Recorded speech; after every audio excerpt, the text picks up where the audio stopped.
Today I'd like to do a video on a few more things about the Orion line from the early 90s, late 80s, early 90s. Um, what I have here is I dug out my XTR subs and I wanted to show you those and then also do some amp gut shots. I'm going to do one on the 280GX and the 225 HCCA digital reference to show you maybe what those two different boards look like, since this is going to be like a lot like a almost identical to a 275 SX, and so you can see what happened from the GX generation to the SX generation. Take a look at that, take a look at the subs, and then also I pulled the back off of the Orion 425 HCCA, so you can take a look at that. First to the subs, these are what I believe to be the very first in the XTR subwoofer series. I'm not sure, so if anybody knows if there was an earlier model than this, just let me know. But try to zoom in here, get a closer look at it. They look a little bit different than ones that came after.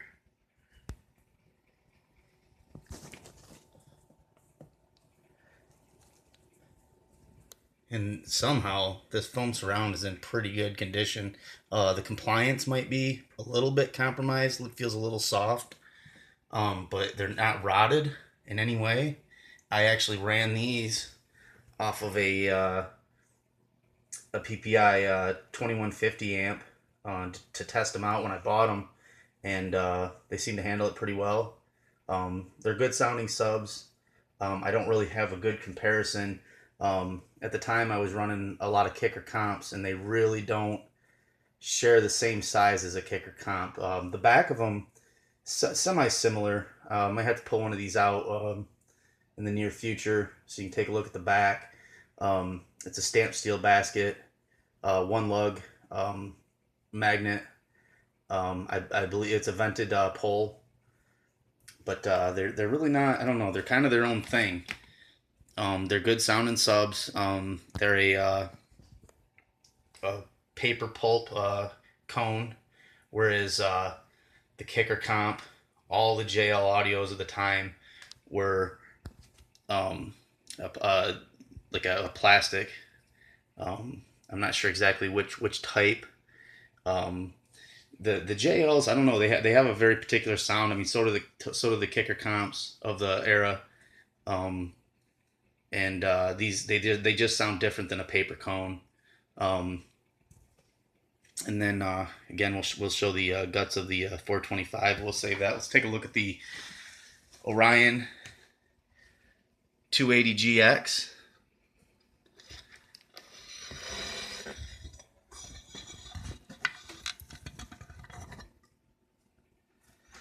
It's a really nice looking board.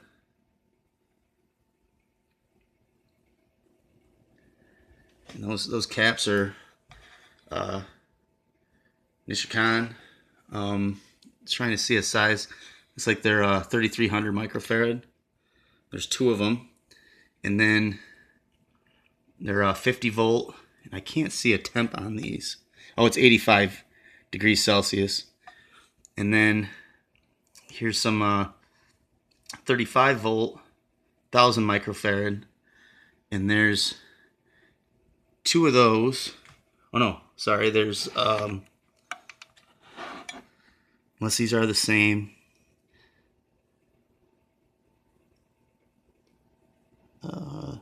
These are 105 degrees Celsius,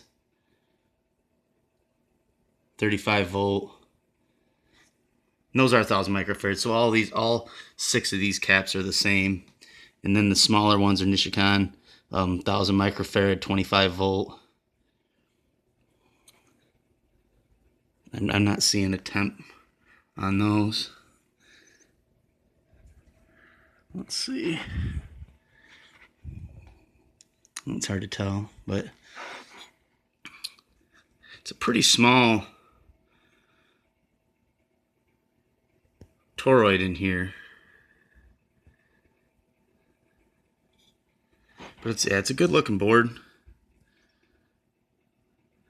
And one thing I noticed in all these, they're labeled with component side, so that way I guess the person putting this together by hand, and I don't know how you would, since the pads aren't on the other side. This is a hole through, of course, from this era. No surface mount.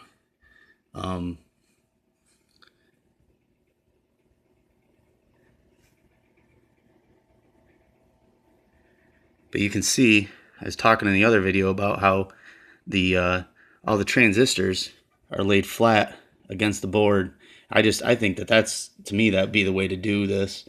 And also the clamping, instead of having some cheap pieces of you know, like that, they got that little metal where they clip them into little pieces and then clamp them down a couple at a time. This is one continuous aluminum bar that's held down, you can see, by several screws. And then the board, the only thing I see on this that I would change is to have this board somehow attached in the middle, so there's no way for it to flex. But I mean, being this small, maybe that just wasn't an issue, because they only have it, you can see, attached at the corners. But yeah, good little amp, good sounding amp. And then let's take a look now at the 225 HCCA digital reference.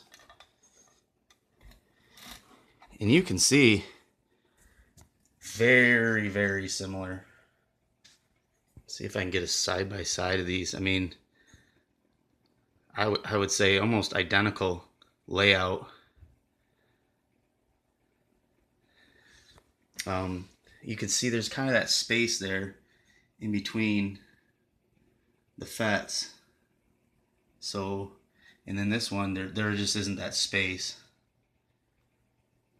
And on the output side of the board, it looks quite a bit different. The power supply side, though, to me, right there and right there are almost identical. They have two of the larger 3300 microfarad 50 volt. Those are 85 degree capacitors, and which is the same over here. And then also the two back here, that one and that one, they're in the exact same place. And those are going to be, I believe, the same value as well. Yeah, 1000 microfarad. I'm trying to see if they're 50 volt. But yeah, so you can see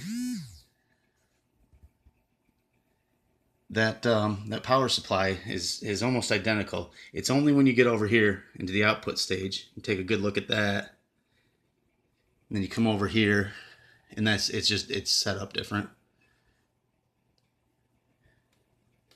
In a future video, I'm going to compare the 2150 and the 250 HCCA. Those are dead on identical in every way. And then also you can see the RCA connectors are right next to each other on this one, and then right here is the clipping indicator, power indicator, and then the bridging button and the EQ button, which of course this doesn't have. This has right and left gains on those potentiometers there and right there, and then in the middle is the DIN plug. Over here, the DIN plug's offset to one side. But I mean, both of them really good looking boards. Same thing though on this one, it says, you know, has it listed component side right there. Now we'll take a look at the 425 HCCA, which is a beast of an amplifier. I want to show you what the end plate looks like on these, because it is unique to this is the only amp I've seen from Orion that looks this way.